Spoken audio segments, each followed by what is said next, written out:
Hey, Crawlspace listeners, just wanted to give you a heads up. We are doing a live podcast in Somerville, Massachusetts on August 18th at 10 p.m. in Davis Square at the Rockwell Theater. Jordan Bonaparte of the Nighttime Podcast is going to be there with us, and we are going to be talking to at least one other very interesting person. So please check it out. There are links in the show notes if you want to buy tickets.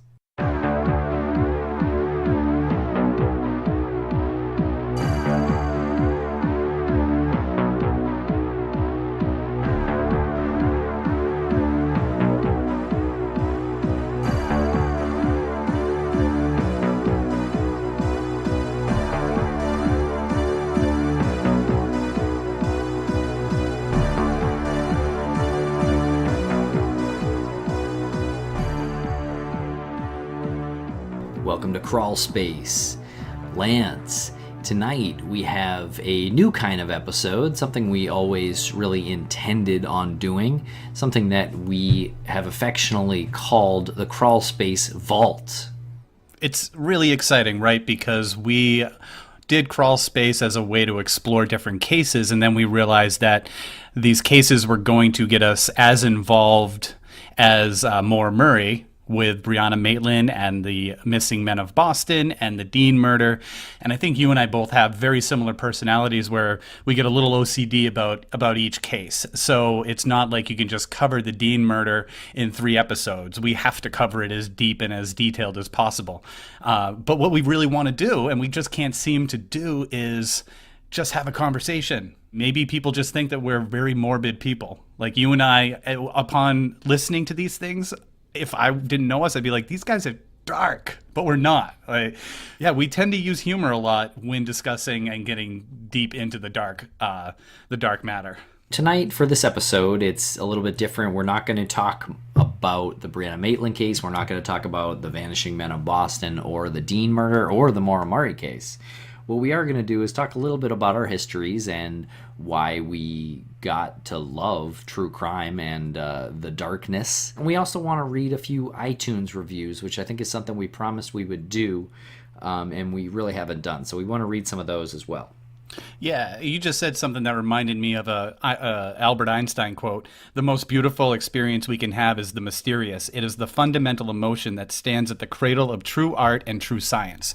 And there is something to be said about, people will say that it's dark to always want to talk about the serial killers and unsolved cases and true crime. But when you can make a difference and do it and be entertaining at the same time, I've always said that fear is one of the most powerful emotions. Fear, love, two of the most powerful emotions. You really experience something. People, what's the most profitable movie genre? Kids movies, actually, I think. Yeah.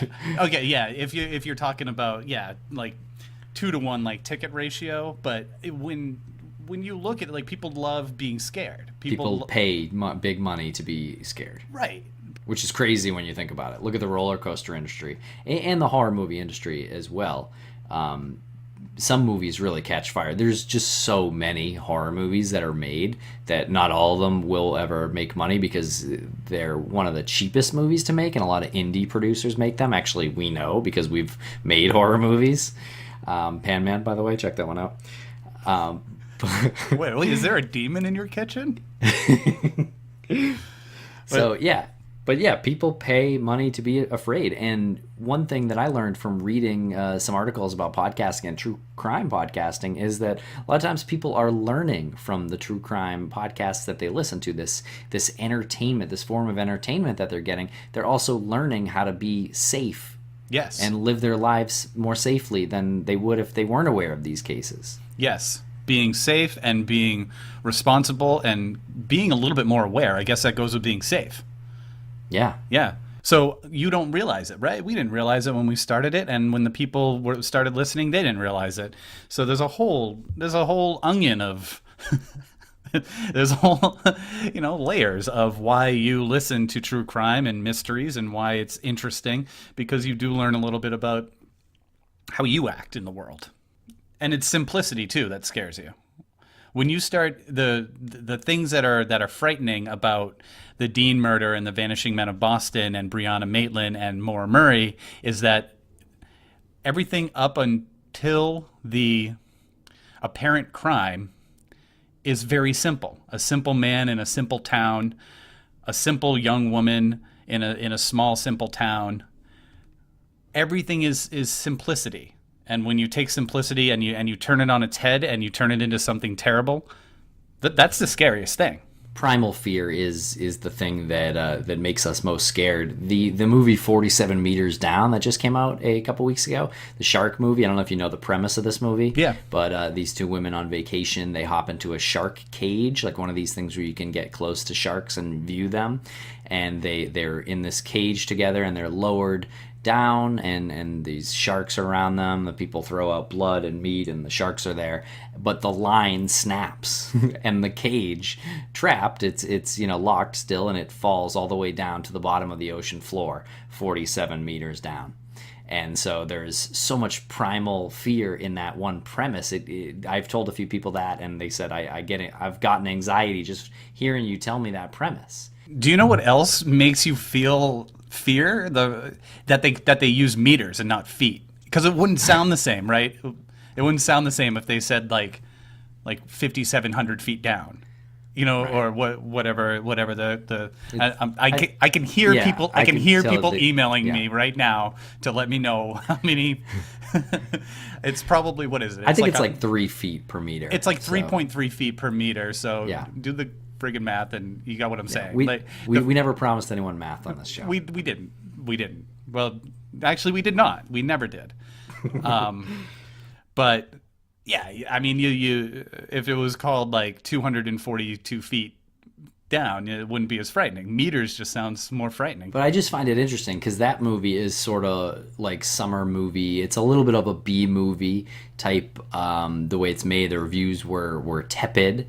But then there's a movie like It Comes at Night that is a horror movie that horror fans are going nuts for, and the reviews are incredible for it, but it didn't do nearly as well as 47 Meters Down. The primal fear of the premise of 47 Meters Down really played, and something about It Comes at Night didn't get people to the theater on that primal level. It may be a scarier movie. I don't know. I haven't seen it yet, but it didn't do as well at the box office. People love sharks. Yeah, people really do. And I'm probably not inaccurate when I say the leads were probably in bathing suits. Yeah, I think you'd be right. Yeah, that'd be accurate. Yep. So you got some sharks, yeah. You got some bikinis, you got some blood. I mean, that's box office right there. So let's get into our substance here, Lance. Let's talk about you real quick and you growing up, because I know you were affected in some interesting ways by a murder that took place in the town next to where you grew up. Tell us a little bit about that, and then I'll go into sort of my early life into the idea of crime. I remember growing up in a small town in New Hampshire. Same town that William Dean was murdered in. This was not the murder that first attracted me to true crime, or I guess subconsciously attracted me to true crime. The town is Jaffrey, New Hampshire.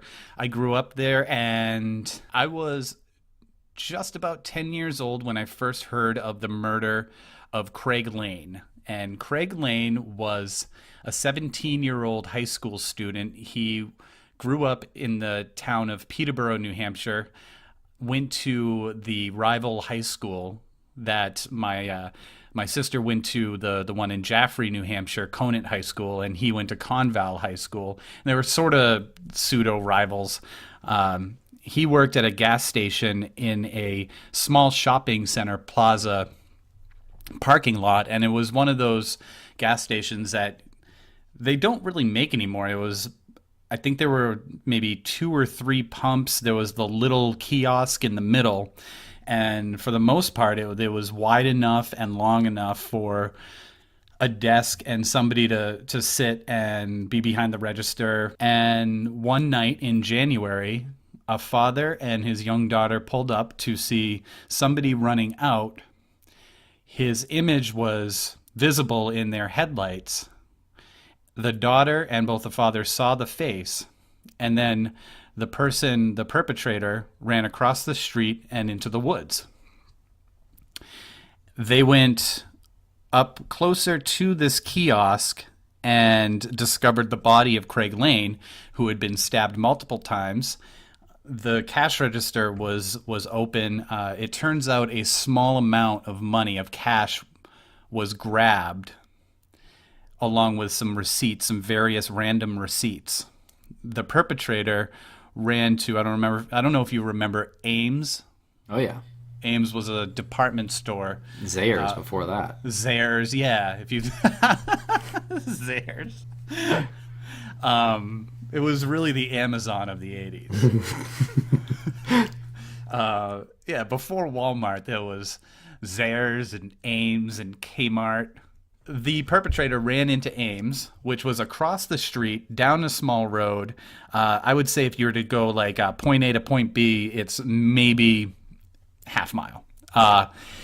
He went in, he grabbed a couple of women's sweatshirts from one of the racks, put them on. They didn't fit at all. He had blood stains on his hands and everything. This is back in the day. Apparently there was no security camera that was either working or working well enough to get a good image of the perpetrator. He paid at the register for these for the sweatshirts, and then he disappeared. And it's been unsolved to this day. There are plenty of rumors in the town about who did it. A lot of speculation. I was too young to really understand how it affected the town. Right now, I could probably start talking to my family and to the people who were related to Craig Lane.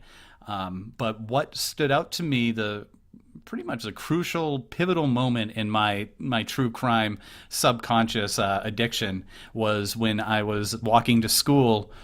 And I say walking to school, and I think I'm making that up. I was just kind of walking, but I think it sounds better to say I was walking to school, like on like a January or February morning. Yeah, probably lighting firecrackers, walking away from school. Right. Yeah, lighting firecrackers and smoking Lucy's,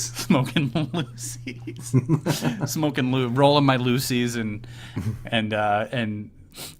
calling the cops pigs and running away. And I saw the composite sketch of the perpetrator in Craig Lane's murder, and it was in one of the small. I think the store was called B&B Grocery, and it was in the little breezeway between the main entrance and the store entrance. And the composite sketch absolutely terrified me in its simplicity, in its nondescript, featureless face. And if you can think of something like maybe the Michael Myers mask, how that's creepy in just its featureless, emotionless face. And it was, I remember looking at it, and then I remember dreaming about this for, I don't even know when I stopped dreaming about it. I think I still do dream about it. Years later, I was talking to one of my best friends that I grew up with, and I still keep in touch with. His name's Jason, and I was talking to him about it, and this was maybe 6 years ago. And I said, "Remember that Craig Lane murder composite sketch?" And he was like, "Dude, that scared the shit out of me. That composite sketch, and it just embedded itself in all of our brains, this composite sketch." So we looked online. My first reaction was, maybe as a kid, I saw this a lot differently because it didn't look the same. And it's funny how things come full circle, because when we first met Ryan, who was our Dean murder expert in episode 2, he brought up the Craig Lane murder during one of our town hall type meeting with the Dean Murder Research Group by saying, "You guys should check out the murder of this young man who was stabbed to death in Peterborough, New Hampshire." And I said, "Craig Lane?" And he said, "Yeah." And I started talking to him about this composite sketch and how it looked different. And he gave me the background to it. He said that over the years, when computer imaging enhanced, they were able to come up with a better composite sketch than the one that was originally out there. And I guess it is better in the sense that it has more features to it, but I do remember that first one being the one that stuck in my memory and really got me, really put me into this like dark circle of I got into Stephen King, I got into horror movies, and that was what started the whole thing. And apparently that composite sketch was the description of the young girl in the car who was with her father when they pulled up to the scene. That's what I heard, which would be interesting to talk to her at this time. Yeah, I mean, maybe it's definitely a case to look into down the line. With your personal connection to it, I think it could be an interesting case to cover. At this time in my life, I'm glad that I wasn't 5 or 7 years older, because that would make me 5 or 7 years older right now. But I wish I would have been a little more aware of how it affected my oldest sister and my second oldest sister, because I'm the youngest of 3 sisters. I would have liked to have been a little bit more aware of how that affected them being adolescents and in high school, and whose finger is being pointed at who, and yeah, I picture Woodsville High from Scream. Sure, a lot of that, right? You picture a lot of that, someone walks through the halls and then everyone kind of turns to their friend at the locker and they're like, Yeah, I mean, everyone must have been had an opinion on who it was. I've talked to my sisters briefly about it, but that was back in a different time. People were a little bit more resourceful back then. They had a little bit less time to chat, I think. I don't know how to describe it. I feel like there was some talk, but people were just kind of doing more things. Especially in a small town. People were going to the basketball games and cruising around town. And yeah, I would argue that they did less back then. The going to the basketball game doesn't seem like a lot. You got email now on your phone. You got to get back to people. You got text. The world's a lot more complicated now. No, that's what I'm saying. The world is a lot more complicated, but the world is more connected. I think they were not as connected socially, where they could quickly put a bunch of ideas out there. If Craig Lane's murder was talked about, it was talked about, and then it was like, oh, are you going to the basketball game tonight? What are you doing tonight? I keep using basketball just because it's a solid example. And what was said about it amongst 17, 18, 19-year-olds was just said. It wasn't written in a Facebook post. It wasn't always out there for everybody to see. So I feel like if there was Facebook back then, or Twitter, social media, and someone put on their Facebook page their theory about Craig Lane's murder, it would be there for a long time. If someone just said it in the cafeteria, then it just kind of gets forgotten about in a few months or a couple of years. So yeah, I think that might be something to dig into down the line. My fear is that we dig into too much in New Hampshire and we start making New Hampshire look like a fucking dangerous state. Not like our words have such power that people would stop going to New Hampshire.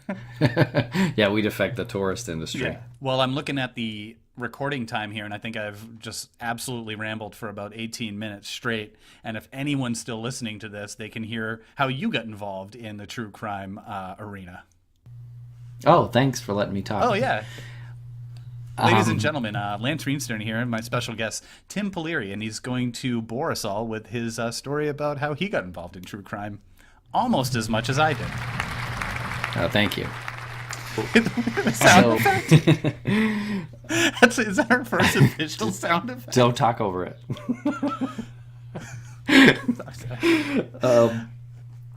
So my mom was pretty big into true crime and serial killers and that kind of thing. And when I was 12 or 13, whenever The Silence of the Lambs came out on video, I remember going to Blockbuster every weekday, and found that it was all sold out. And my mom was dragging me there. This was like 5 days in a row, and we finally ended up renting it. And this is, back in 1993. This is a 12-year-old Timmy. But my mom was really into true crime, and her sisters are too still. But she met Albert DeSalvo at one point. Her friend introduced her to him. And the story is a little bit lost in folklore in the annals of my family at this point. I'm not even sure how I could track this story down. In the what of your family? The annals of my family, like the annals of history. I don't know how. I may have to try to learn a little bit more about this instance, but this was what I've known my entire life is that my mom shook Albert DeSalvo's hand. And of course, who is Albert DeSalvo, Lance? Albert DeSalvo is allegedly the Boston Strangler. Or one of the Boston Stranglers, depending on what you read or hear about. Exactly. Of course, is a very popular podcast on the Boston Strangler now. Let me ask you a question. Your mother shook Albert DeSalvo's hand.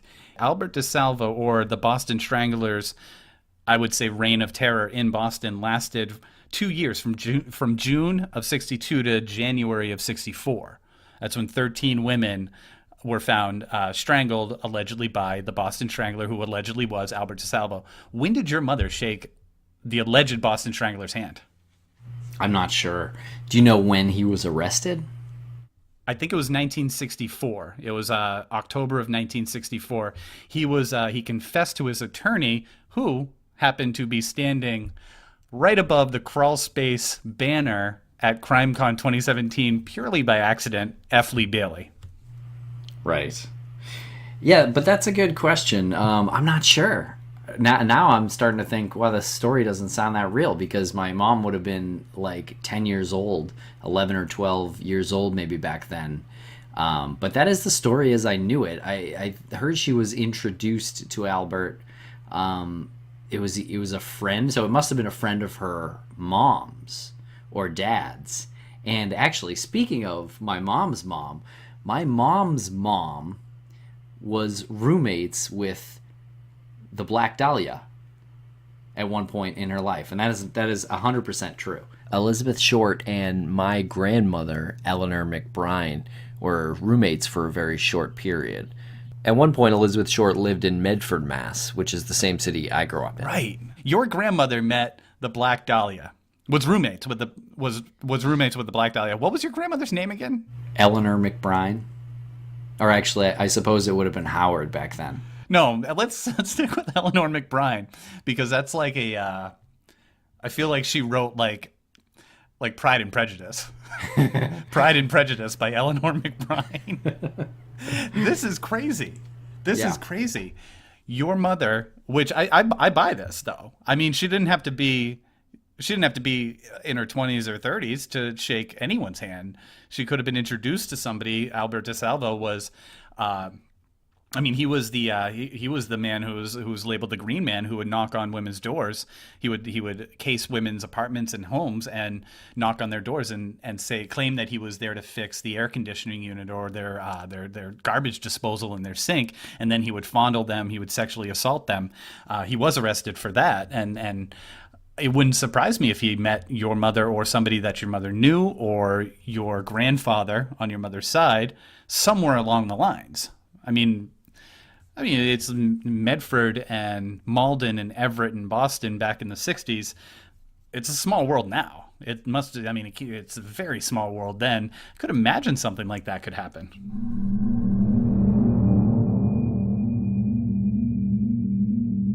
So I checked this out with my dad, and he said both of these stories are true. He said he's not sure if my grandmother lived with Elizabeth Short, but he did know that she knew her.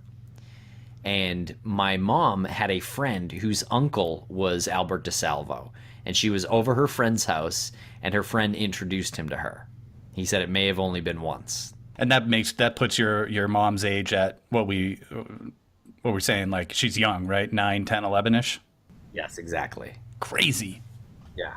Isn't it funny when you start remembering these things?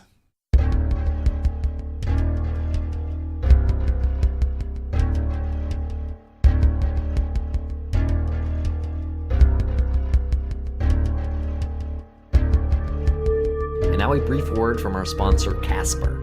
Casper is a sleep brand that created one perfect mattress sold directly to consumers, eliminating commission-driven, inflated prices.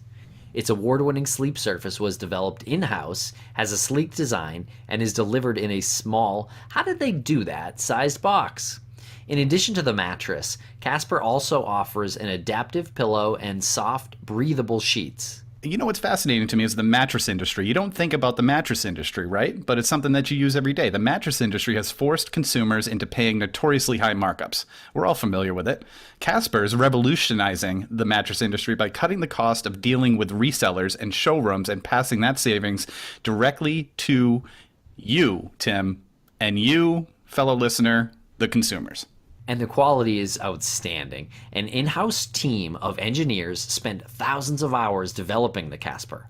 It combines supportive memory foams for a sleep surface that's got just the right sink, and I know you love this part, Lance, just the right bounce. I love it. Plus, it's a breathable design, sleeps cool to help you regulate your temperature through the night. But Lance, is buying a Casper mattress convenient? Buying a Casper mattress is completely risk-free. Casper offers free delivery and free returns with a 100-night home trial. If you don't love it, they'll pick it up and refund you everything. Casper understands the importance of truly sleeping on a mattress before you commit, especially considering you're going to spend 1/3 of your life on it. So to answer your question, I'm looking at risk-free, I'm looking at free delivery, free returns. I'm thinking that's pretty convenient. The Casper is an obsessively engineered mattress at a shockingly fair price. With over 20,000 reviews and an average of 4.8 stars, it's quickly becoming the internet's favorite mattress. That's 4.8 out of what, 10? No, that's out of 5, and What? it's based on Casper from Amazon and Google reviews. But if I live in Canada, I'm probably not going to get the free shipping, right? Nah, you're in luck. Free shipping and returns to US and Canada. So try Casper for 100 nights risk-free in your home. If you don't love it, they'll pick it up and refund you everything. And you can feel good about it being designed, developed, and assembled right here in the USA. Get $50 toward any mattress purchase by visiting casper.com/crawl and using crawl. Terms and conditions apply. I like that crawl because it makes me feel like I'm crawling to my bed. I'm crawling to crawl to your Casper mattress. You work so hard during the day, sometimes you gotta crawl there. I'm crawling right now. Okay, back to the rest of the conversation.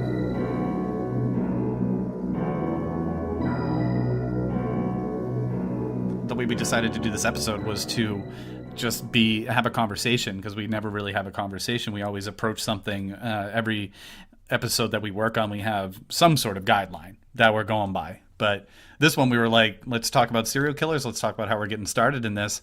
And yeah, I didn't realize what I remembered about the Craig Lane murder, and now, you know, all of a sudden we've realized that your mother was probably 10 or 11 when she shook Albert DeSalvo's hand, and your grandmother was roommates with the Black Dahlia, which is bananas. You want to hear another one?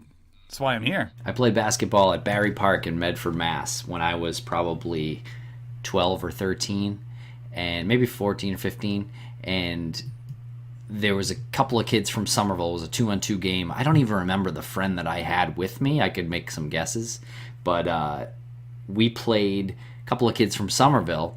One of the kids, not long after that, was arrested and charged with murdering his best friend's mother. He's still in jail today. His name's Eddie O'Brien. No kidding. He was 6'4", 260 pounds. He was 15 in July of 1995 when he was arrested and convicted of first-degree murder. You played basketball against him. I played basketball against him, yeah. Who won? I don't remember that. I could lie or exaggerate, but I don't remember that one. And I actually don't even remember how this dawned on me and my friend that we played ball with this kid. I mean, it wasn't a typical thing that people from other cities kind of straggled down to your park. Usually at the park and on a summer afternoon, it was the same kids every day. So, you know, you probably got to talking to these guys a little bit. They're from Somerville. My name's Eddie. His friend was there. I forget who. I mean, I remember Eddie being huge and not nice. You know, I was I was more slender then than I am now. And this guy was throwing his body around at us. I'm pretty sure they won. He was 6'4". Yeah, it sounds like I got a feeling that where the game went, where the direction of the game went. Now, were you slender with the Kennedy hair and the piercing green eyes still, or had that not developed yet? I will say the eyes were there, but the Kennedy hair was not in full effect at that point. Okay, that's fair. That's fair. How Yeah. old you were? What, 15? I would have been 14 or Yeah. 15. Yeah, Kennedy didn't even have Kennedy hair at 14 or 15. that's right. Yeah. Don't beat yourself up over it. But I actually Google this guy and this case once in a while because I'm just kind of curious about it. Maybe that's natural, but there's a chance he gets out pretty soon. Edward O'Brien. I wonder if he listens to podcasts in prison.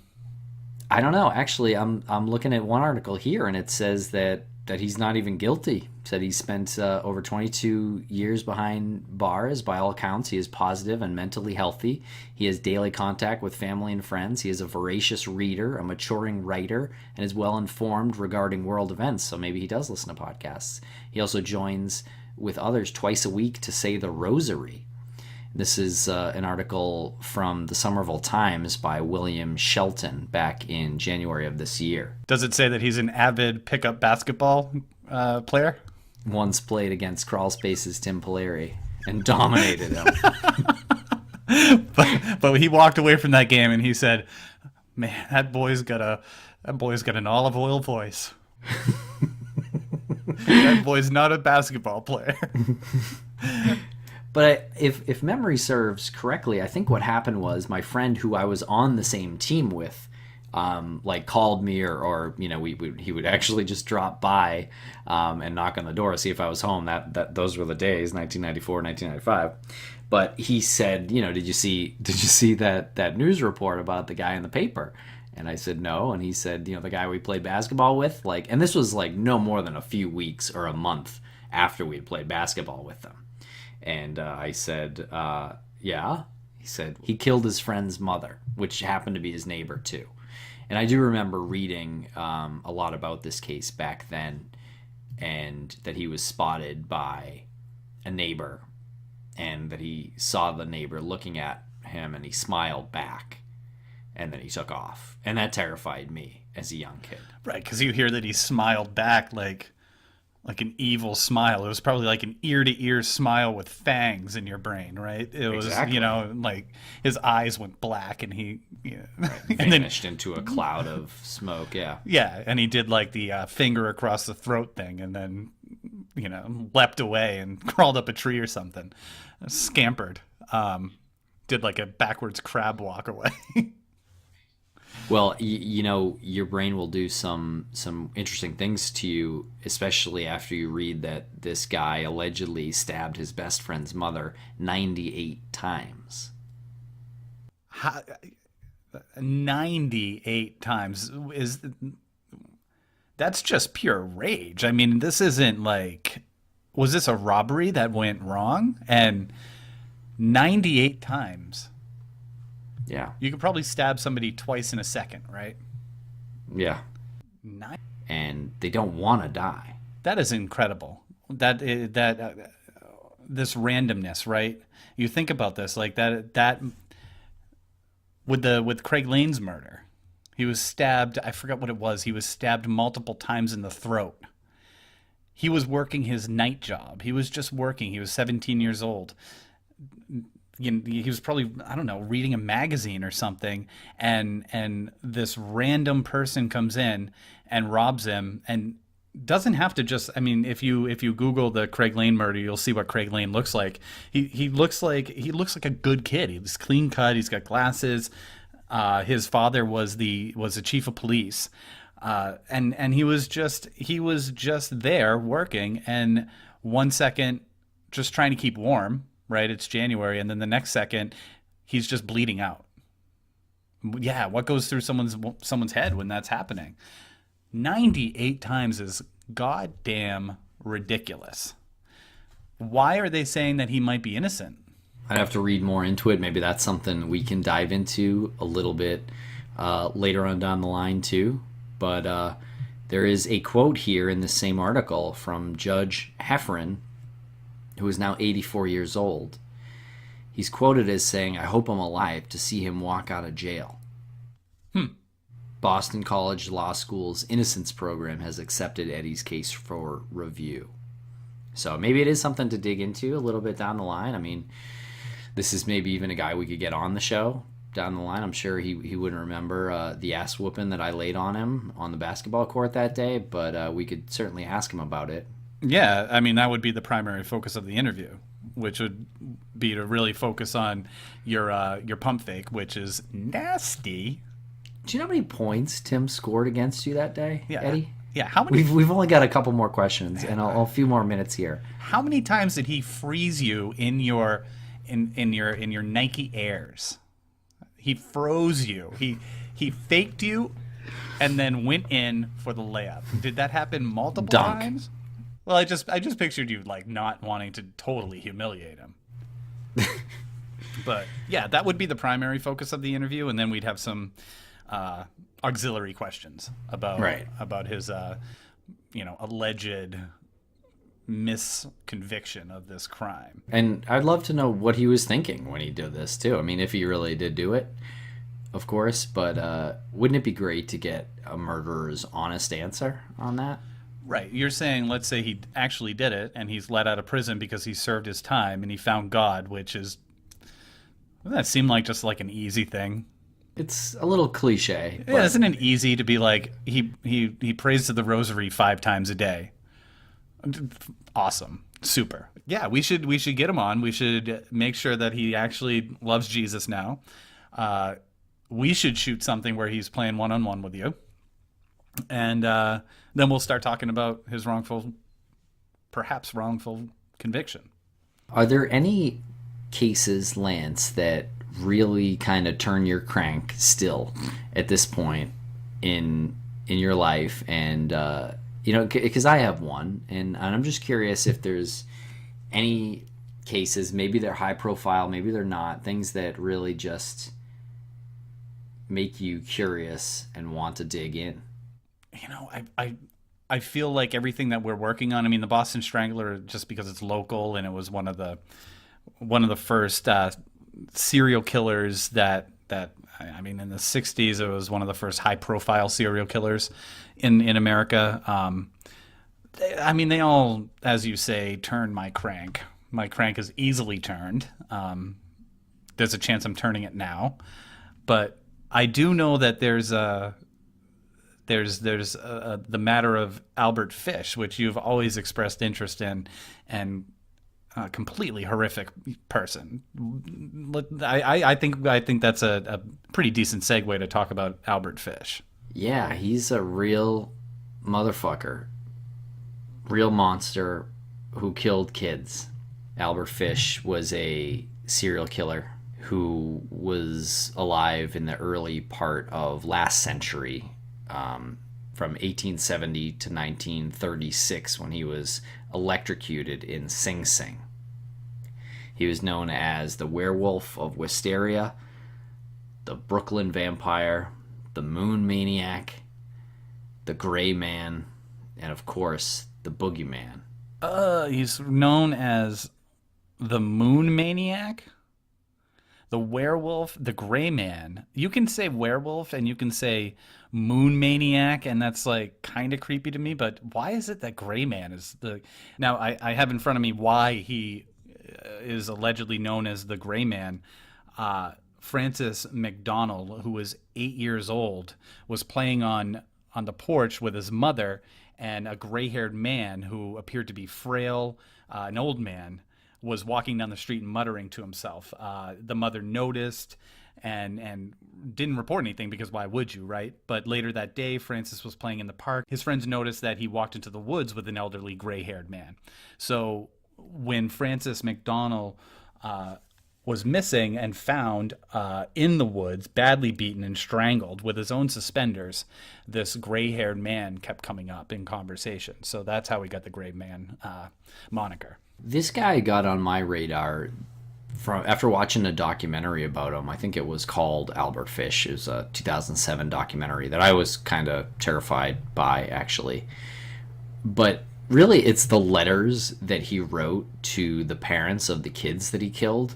It's really the most disturbing thing that I think I can point to that I know that any serial killer has done. The letter that Albert Fish wrote to the mother of Grace Budd, a little girl that he killed, was sent while he was already in prison. And that one I honestly can't read. It's too disturbing. I have a daughter. I can't do it.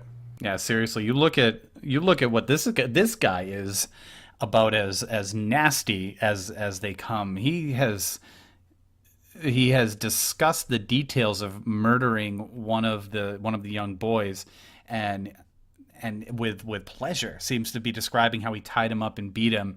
And he might be making this up, but even if you make this part up, you're totally fucked up. He admits to drinking his blood and making a stew out of his body parts. This is psychosis on a whole nother level. This is psychopathic. We talk a lot about, right, like the being a psychopath or a sociopath, and I wonder what this dude scored on the psychopath test. He must have scored like a 50. Yeah, he was off the charts. There's no question about it. This letter that Fish wrote to his attorney is a little bit easier for me to read, but I think we should go through it and just kind of point out how awful it is. He says, I brought him to Riker Ave dump. There was a house that stands alone not far from where I took him. I took the G-boy there. The G-boy meaning Billy Gaffney. That's who he claims to have drank the blood of. Yeah. Stripped him naked and tied his hands and feet and gagged him with a piece of dirty rag I picked out of the dump, which is just really sad. Then I burnt his clothes, threw his shoes in the dump. Then I walked back and took the trolley to 59th Street at 2 a.m. and walked home from there.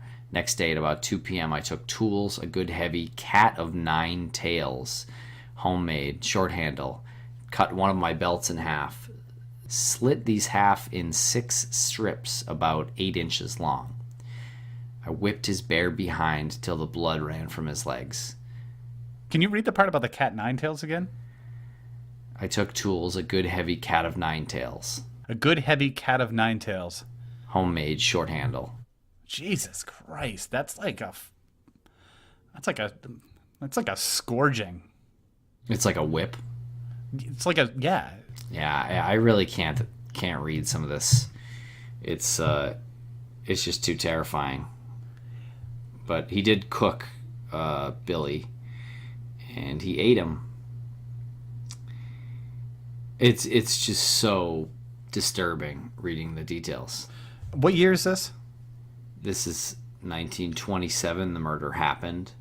This is somebody who acted upon these impulses without the influence of television, of video games, of any music that might glorify violence. This is somebody who had these ideas. These are pure ideas that really weren't influenced by any sort of bombardment of media. You know, because we hear about people, kids, youths, and young adults who perform violent acts, and we say video games are influencing them. This is a dude who had a legit psychotic streak. This is about as psychotic as it gets. He had a compulsion to send obscene letters in days before pornography. There's no Pornhub back then that he's addicted to. He's coming up with this shit in his own head on his own. He would what was the thing they x-rayed him, and he had needles between his anus and his scrotum. 29 needles. He loved the pain. He loved the pain there, like in that area of your body. He was a self-masochist. He also whipped. Yes, and he also loved his back being whipped until it bled. People do get addicted to pain. Sure. You're someone who's got, I don't know how many tattoos, but I can imagine that you've become addicted to it. The chemical that's released in your brain, if you have a certain amount of pain, you become addicted to it. Pain releases these endorphins in your brain, and yeah, you do become addicted to that feeling of pain. But I'm not whipping myself. I might later. I mean, I never thought of it until now. This kind of thing comes in all shapes and sizes. just don't let your kid go with a gray man that you don't know. I mean, this guy used to knock on his neighbor's doors and be like, "Hey, can I hang out with your kid? Can I take your kid to the down the street?" And they would never come back. Right. And don't let people into your house that tell you that they're going to, they've been looking at you and they think that you'd make a really good model and they need to measure your curvatures and they need to measure your body because they're going to make you famous for modeling. This is why pain and tattoos specifically are addicting, because there may be an association between health and pain/tattoo craving. What pain does is primes the immune system, and then the person craves it to activate the immune system response again. So what it's doing is enhancing your immune system. Well, do you think that's why Albert Fish did this, or we'll never know? I mean, well, I think if we're using that kind of pseudoscientific definition of why people are addicted to pain and tattoos, and I think it's like any addiction that you do, right? If it's going to level out at some point, and then you're going to need more, and then you're going to need more. And if you have an addictive personality, I'm sure he had many personality traits that suggested that he was psychotic or had OCD. Yeah, I think if he's cutting himself one day and putting needles in between his scrotum and anus, then he's going to start whipping himself the next day. Something else that's going to take that pain to the next level because his body's now craving it. He's priming his body for another high, another pain high. I think we've had a pretty interesting chat tonight, Lance. And before we go, I think let's read a couple of iTunes reviews that we promised to read a while ago and never got around to it. Yeah, we're getting around to it now. Okay. Cool. I used to write, kind of crappy articles for my high school newspaper. I wish I could go back and do it again, but if I was, and I typically was, late on a deadline, they would replace the space in the article with this circle, and inside the circle said, "This is a round to it." And, got it. And that was because Good one. That was because it was always like, "Oh, when are you going to get the article done?" "Oh, I'll get around to it." So then they would just repeat. Big laughs. True Crime Addict 87 said, "Crawlspace and Missing Maura Murray are my favorite podcasts to date because of Tim and Lance." I like how he put my name first. They are genuine and really just want to bring out the facts in these cases while also putting on very captivating podcasts. Keep up the good work, guys. Thank you, True Crime Addict 87. And I'm thinking that's not James Renner. I think most of these are James Renner. I think they put your name first because it flows better. You get the one syllable followed by it's more of a, it's like a simple name, a simple one syllable name followed by what appears to be a more intriguing name. Yeah, so whatever. It's How about Jess 2.5?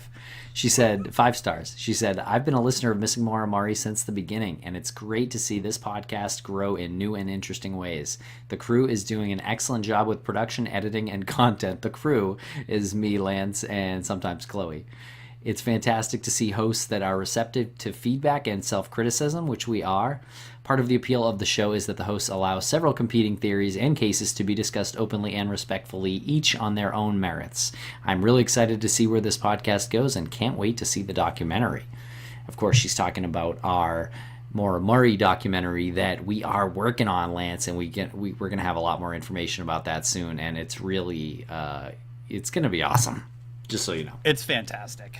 Just looking at these stills and reliving it in my head is fun, but to see it put together in a cohesive storytelling thread is super exciting. Here's one that I want to read. It's she says, I'm assuming it's a female. The name is Mayasita. "I'm hooked, 5 stars. I love this podcast. So well researched and thorough, but never boring. Tim and Lance are smart and entertaining." She's well, I guess, it doesn't have to be both of us are both smart and entertaining. It could be one is one and the other's the other. "And Chloe adds another level of passion and depth thanks to her background in psychology. You can tell that these three, especially Chloe, I think Chloe might have actually written this, are deeply invested in finding the truth about what happened to Brianna Maitland. An honorable cause. Happy sleuthing. Can't wait for episode 2, which is already out there. And she's right on all accounts. Yeah, a lot of great compliments on here, a lot of great 5-star reviews. So please give us a 5-star review on iTunes or whatever site you listen to us on. We really appreciate it. This is a 5-star review by just a bunch of letters here. JDHDHDHAHS. These three make listening fun. I never lose interest throughout each podcast. They get their facts straight and they're honest.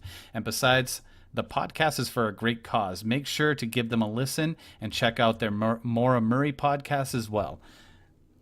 I like it when people get it. Thank you so much, people, for getting it. You don't have to give the 5-star review. We appreciate it. But if you get it, then that's a win. And in addition to the live show, I think it goes without saying that Tim and myself would like to be doing this on a more full-time basis. And with the live show, income from that and income from Patreon, this is something that we can actually do, research the cases more, get more in-depth, bring you more coverage, and in the summer, maybe into the fall, there's a lot of information and a lot of material that we don't put out there, and we would like to start a Patreon, and we just want to gauge the interest of whether or not this would be something that our listeners would be into supporting in the future, in the summer and in the fall, hearing additional, whether it's important information for a case or just us shooting the shit as we're doing right now. Maybe some projects that we're working on the side that have nothing to do with